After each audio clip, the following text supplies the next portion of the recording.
Assalamualaikum warahmatullahi wabarakatuh. Pada video kali ini kita akan membahas tentang bab 1.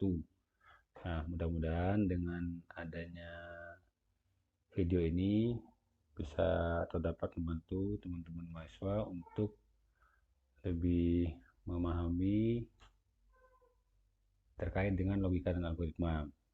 Karena seperti yang sampaikan di awal bahwa harapannya di semester 1 ini menghilangkan gap antara yang sudah pernah atau punya pengalaman dalam menggunakan komputer, baik itu secara program maupun secara operasional, itu tidak akan ada bedanya dengan yang belum pernah menggunakan komputer. Baik, dalam kesempatan ini akan ada beberapa hal yang akan menjadi pokok pembahasan. Yang pertama yaitu tentang pengertian logika dan algoritma, macam-macam algoritma, memahami algoritma dengan permasalahan. Nah, terakhir yaitu akan mengenali simbol-simbol pada flowchart. Yang pertama, kita harus mengetahui dulu tentang logika dan algoritma. Secara garis besar, logika itu artinya dapat diterima oleh akal. Nah, dalam hal ini, dapat diterima oleh akal itu bukan berarti satu pendapat hanya diterima oleh satu orang yang berpendapat, tidak. Tapi harapannya, apa yang disampaikan atau solusi yang diberikan itu bukan hanya diterima oleh orang yang menyampaikan, tapi juga orang yang mendengarkan. Dan harapan akhirnya, solusi itu juga bisa diterima oleh komputer. Itu artinya logika. Sedangkan algoritma itu berisi urutan langkah-langkah untuk menyelesaikan masalah atau mencapai tujuan yang dilakukan secara sistematis dan logis. Nah, artinya harus ada urut-urutannya dan setiap urutan itu harus logis atau artinya dapat diterima oleh akal.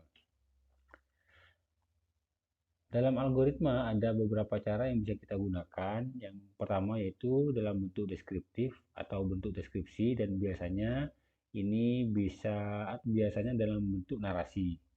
Sedangkan pseudocode ini menjelaskan langkah-langkah dengan pendekatan sebuah kode yang hampir bisa dikatakan menyerupai dengan bahasa yang nantinya akan kita implementasikan kepada bahasa pemrograman sehingga bisa dikenal oleh komputer.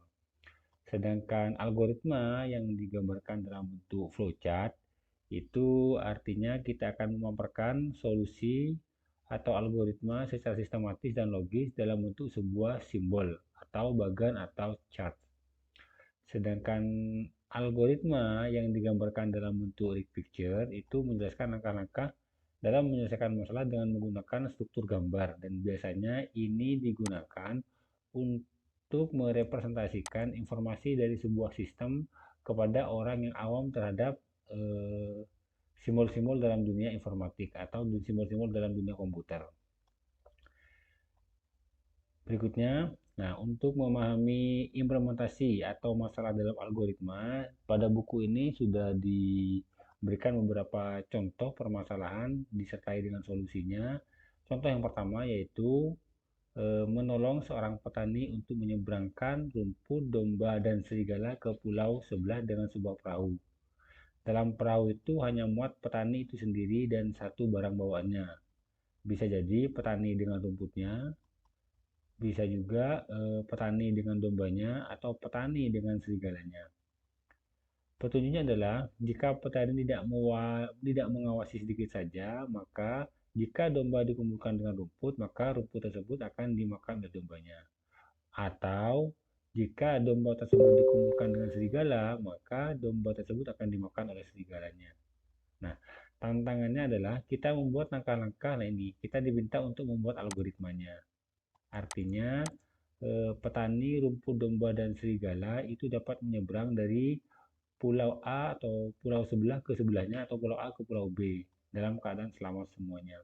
Nah, di sini saya jabarkan salah satu contoh. Nah, di sini saya gunakan kata salah satu solusi karena bisa jadi ada solusi yang lain yang bisa kita gunakan untuk menyelesaikan masalah yang sama. Nah, inilah yang disebut dengan algoritmanya. Artinya langkah-langkah yang sistematis dan logis. Nah, ini sistematis 1, 2, 3. Dan setiap langkah-langkah ini bukan hanya saya sebagai pengarang bukunya yang bisa menerima langkah-langkah ini, tapi harapannya pembaca yang lain itu dapat menerimanya. Nah, jadi logisnya itu bukan logis secara individu, tapi secara publik. Ini contoh yang pertama. Contoh yang kedua, kasusnya hampir sama, tapi bedanya kalau yang ini petani, rumput, domba, dan serigala. Nah ini kita menggunakan istilah 3 pengembara dan 3 kanibal. Di sini juga sudah ada aturan-aturannya yang bisa dipelajari dan bisa dibaca dan sudah disertai juga dengan algoritmanya. Lainnya algoritmanya. Nah, algoritma ini bukan berarti solusi satu-satunya. Bisa jadi kita mendapatkan solusi yang lain untuk masalah yang sama. Nah, mana yang lebih bagus? Nah, semuanya bagus selama langkah-langkahnya sistematis dan logis. Nah, ini terdapat beberapa contoh. Ada 4 contoh yang bisa kita gunakan sebagai latihan untuk mengasah logika kita dalam membuat sebuah algoritma. Nah, pada kesempatan berikutnya, nah kita akan menggunakan flowchart dalam membuat sebuah algoritma. Nah, flowchart itu merupakan salah satu cara yang digunakan untuk menentukan algoritma. Nah, flowchart ini kenapa harus dikenalkan di awal? Karena flowchart ini menjadi salah satu bahasa antar programmer, antar analis atau antar orang yang sama-sama paham dunia komputer. Nah, kenapa harus menggunakan flowchart? Nah, karena pada flowchart itu simbolnya sudah standar sehingga meskipun beda bahasa, misalnya programmernya ada dua, satunya dari Indonesia, satunya dari Amerika. Kalau kita menggunakan deskriptif atau deskripsi, maka ketika kita menggunakan algoritma dalam bentuk narasi bahasa Indonesia, yang pahamannya orang Indonesia, tapi orang luar negeri, Amerika tidak akan paham. Tapi jika kita menggunakan simbol, yang mana simbol itu merupakan sudah standar internasional, maka simbol bahasa atau algoritma yang dibuat dalam bentuk flowchart itu bukan hanya bisa dipahami oleh orang Indonesia, tapi orang manapun asalkan simbolnya sama itu bisa dipahami meskipun kata-kata yang atau representasi dari simbol tersebut menggunakan bahasa yang berbeda, tapi mereka memahami simbolnya. Nah, dalam kesempatan ini, nah ini ada beberapa simbol yang sering digunakan itu dalam flowchart. Nah, ini saya gunakan di sini cuma 6. Nah, tujuannya adalah agar sebenarnya simbolnya banyak, tapi yang kita gunakan sering kita gunakan nanti ada 6 ini. Yang pertama ini adalah simbol terminator, artinya ini adalah awal dan akhir. Nah, setiap flowchart itu harus ada awalnya dan harus ada akhirnya. Harus selesai masalahnya. Itu yang pertama. Kalau kita memberikan inisial pada terminator ini menggunakan bahasa Indonesia, maka awal akhirnya menggunakan bahasa Indonesia. Misalnya mulai, selesai. Kalau kita menggunakan bahasa Inggris, misalnya start, finish, atau start, end. Seperti itu. Simbol yang kedua adalah simbol proses. Ini merepresentasikan sebuah aktivitas. Nanti akan lebih jelasnya ketika kita sudah masuk di contoh. Yang penting pernah mendengar dulu bahwa simbol itu ada simbol terminator, simbol proses ini untuk proses atau kegiatan. Ini simbol input dan output sama. Tapi karena nanti kita menggunakan software namanya Flowgorithm, meskipun simbolnya sama, pada software tersebut sudah dibedakan dengan gambar. Oke. Berikutnya nomor 4 yaitu simbol pilihan atau decision. Nah, biasanya simbol ini digunakan untuk merepresentasikan jika ada dua pilihan yang mana jawabannya itu bisa memilih iya, bisa memilih tidak, atau dalam bahasa Inggrisnya true dan false. Nah, yang kelima ini adalah pendefinisian atau pendeklarasian. Nah, biasanya ketika kita membuat flowchart, sebelum flowchart itu ditambahkan simbol yang lain, biasanya yang pertama adalah representasi atau apa bukan representasi tapi pendefinisian, deklarasi, nah pendeklarasian. Yang terakhir adalah simbol flow. Nah, ini contoh-contohnya. Nah, ini start. Nah, ini contohnya kita menggunakan ini. Kita gunakan nantinya ketika belajar program ini ada 3, yaitu pertama sekuensial, percabangan, dan pulangan. Nah, yang fokus sekarang adalah fokus pada simbolnya. Ini adalah simbol terminator, yaitu main, end, mulai, selesai, start, finish. Nah, ini harus standar.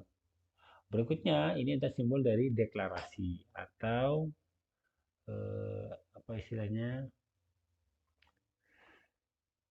Ya, pendefinisian atau apalagi lupa namanya sudah untuk memberikan inisial awal, dalam sebuah program. Artinya pengenalan dulu, mengidentifikasi variabel apa yang kita gunakan. Nah, ini kita menggunakan simbol seperti ini atau simbol pendefinisian.